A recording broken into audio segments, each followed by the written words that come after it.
In July 2015, President Obama became the first sitting U.S. president to travel to Ethiopia. However, many human rights organizations have criticized Obama for the visit because of the country's history of human rights abuses and government corruption. So just how corrupt is Ethiopia? Well, Ethiopia is one of the most powerful nations in Africa. They have a huge population and a strong diplomatic relationship with the United States and with China. The country also has significant natural resources, including gold mines, oil fields, and vast tracts of fertile agricultural land. Additionally, the capital city of Addis Ababa is known as the political capital of Africa. And yet, Ethiopia remains one of the poorest countries in the world. Around 30% of the population lives below the poverty line, and only a small handful of government and business officials hold significant wealth. Several watchdog organizations attribute the wealth disparity to widespread corruption. In 2014, Transparency International ranked Ethiopia as one of the most corrupt nations in the world. The report alleged that there was minimal transparency in public institutions, minimal oversight of government employees, and widespread bribery. One of the worst areas of corruption is in land allocation. Despite its importance to the agricultural industry, it lacks both oversight and regulation.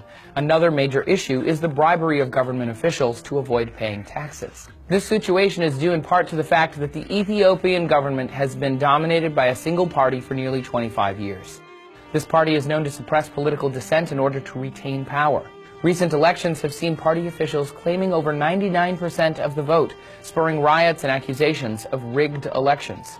During a 2005 election, police fired on a crowd of protesters who were disputing election results, killing 22 people. Ethiopia is also known for severe human rights abuses. In the name of national security, political activists, journalists, and bloggers have been imprisoned and tortured for reporting on political dissent.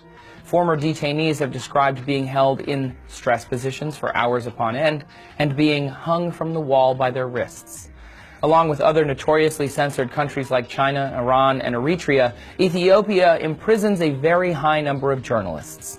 17 as of 2014. During President Obama's visit with Ethiopian leaders, he discussed the need to allow political opponents to operate freely, but he maintained that the U.S. will support the country and encourage progress.